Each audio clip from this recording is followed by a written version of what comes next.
and welcome to Drop Your Buffs. Survivor Tocantins, right? Premiered last night on CBS, and I'm just gonna talk about it for a while. What happened and what could happen the rest of the season because it was really exciting and really fun. So yeah, the episode started off. They were all in their little truck with Jeff Probst, and oh my god, they're all dressed up in their like tribe colors or whatever, and it was so cheesy, and I kind of loved it, but I kind of hated it. And their Survivor is really letting people like wear impractical things now, and they don't even care. They think it's funny. Like I remember way back when everyone had like windbreakers and like pants that zipped off at the knee, so they have shorts and pants. And now they've got like woman in like a full like muumuu dress thing, and it's so impractical. And I love that. Like that one girl had cowboy boots, and I'm like, are you kidding me, Survivor? Like you're gonna let her walk around in cowboy boots? But I loved it. And then so they had to vote on first impression. Each tribe had to vote one person off, which I thought was an awesome idea, great twist. I was kind of worried. It's the 18th season. I thought maybe they were getting kind of sick of some of their little twists and stuff. They do the same things all the time, well, let's switch tribes. But this was a really great way to start. So each tribe voted someone off, and hardly anyone even said anything to each other before they could vote. So the one tribe, the red tribe, Jalapao, the one she called a jalapeno, which I thought was really funny, voted off Sandy because she's the old one. Duh, you're going to vote off the old lady. It's kind of just like Survivor 101 right there. You vote off the old people first.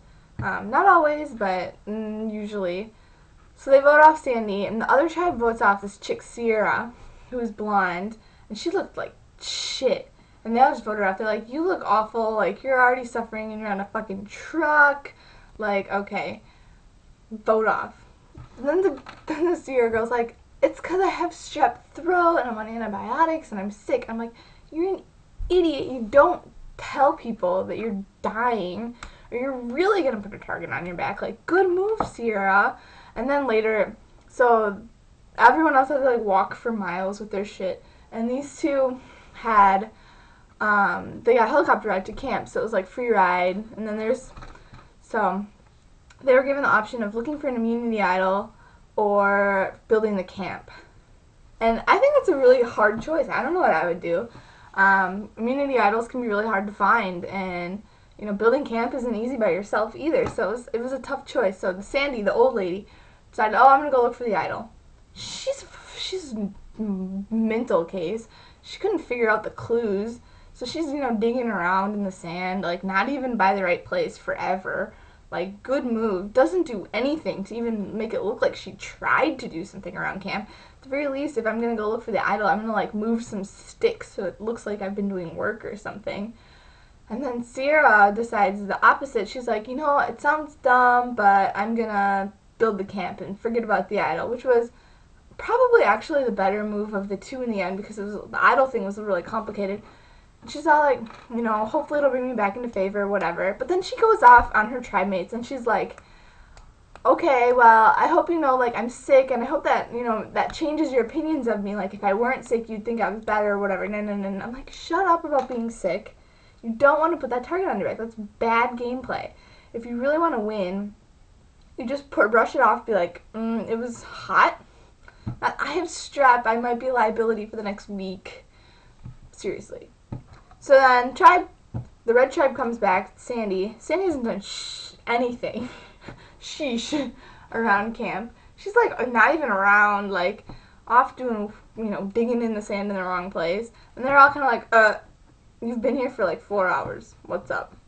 Bad move, Sandy. Like Sandy's an idiot. I don't like her. Sorry.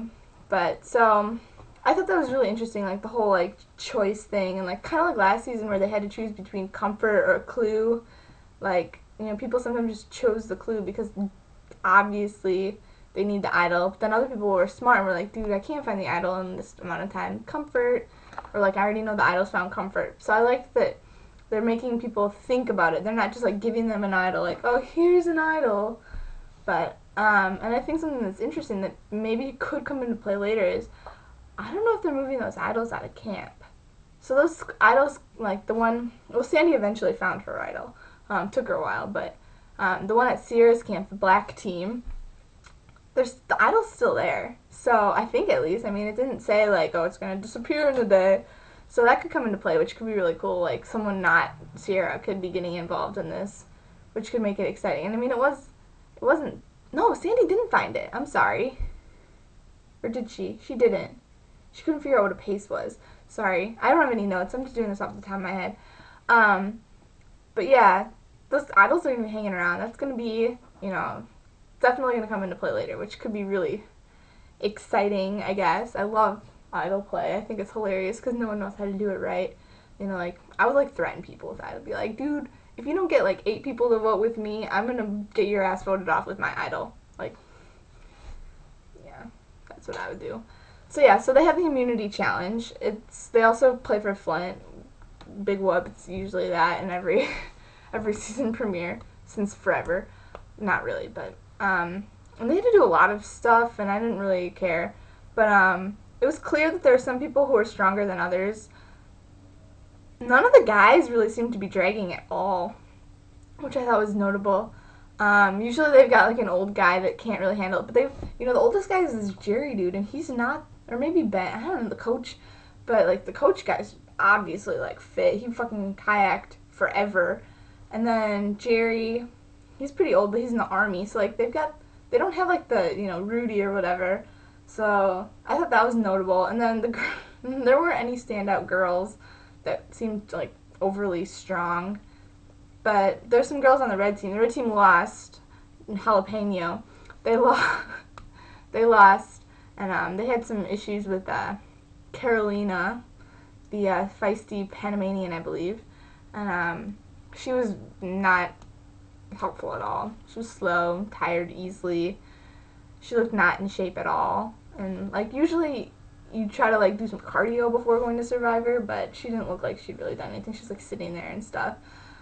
But yeah, Sandy ended up almost winning it back for the red team, so she kind of redeemed herself a little bit there. And then so the red team lost anyway, and they had to vote someone off, whatever. And they're like, and Carolina girl or whatever is like, they get back and she's like, oh, like we need to make our camp more comfortable. We need to finish all our projects. I loved it. The Taj, she's like, man, we just lost. Like, we need to think for a minute. We can't do work. And I was like, well put. So she's like running her mouth off about whatever. And Sandy's just like gone, far away, being antisocial, digging around in the wrong spot for the idol, trying to figure out what a pace is. And so in the end, it came down to between Carolina and Sandy, and they all voted Carolina off, which was the obvious choice because Sandy actually was pretty good at the challenge, and Carolina was really annoying. And like Sandy's just not there. She's just digging around, and she's too dumb to figure out what the idol is. So keep her around one more tribal, and then whatever. But yeah, so it was pretty exciting this week. I should take notes next time maybe, but it was pretty exciting. I liked, who did I like? I think the Tyson guy is gonna be fun. Like people are kind of like, oh, he's such an ass, because he's talking about like, oh, I want all my fur and like I want a man tiara, which I thought was really cute. But I think he's gonna be hilarious. I feel like he's gonna be like Richard Hatch, and Jeff Probst said that in an interview that he's like Richard Hatch. So I think this guy could be great fun. I think Coach Wade is like totally intense and could totally spin this game around if he does it right. I mean, if he tries to be too demanding too soon, I think he's screwed. But if he does it right, I think he could be really fun. And then, who else? That one blonde girl, Sydney, on the red team, she surprised me. I thought she was going to be annoying and, like, lazy and stuff. But she seemed to, like, be in with the guys right away, which maybe that's her strategy. I don't know. But she was definitely surprising. I could see her doing better than I thought she would originally. And I'd really like to get to know people better. I think the problem with this episode was it was really focused on these 2 that got voted off and then, like, weren't voted off, but more so on Sandy because her tribe lost the challenge. So, like, I feel like I don't even really know many of these people yet, which is always a problem. But, I really loved it, and I'm so excited for the season, and I hope you guys stick with me, and, we can just talk trash about Survivor, whatever. So yeah, have a good week, and I will see you for the next episode, which I won't be putting up until probably Tuesday because I'm going to Amsterdam. Have a good week. Bye.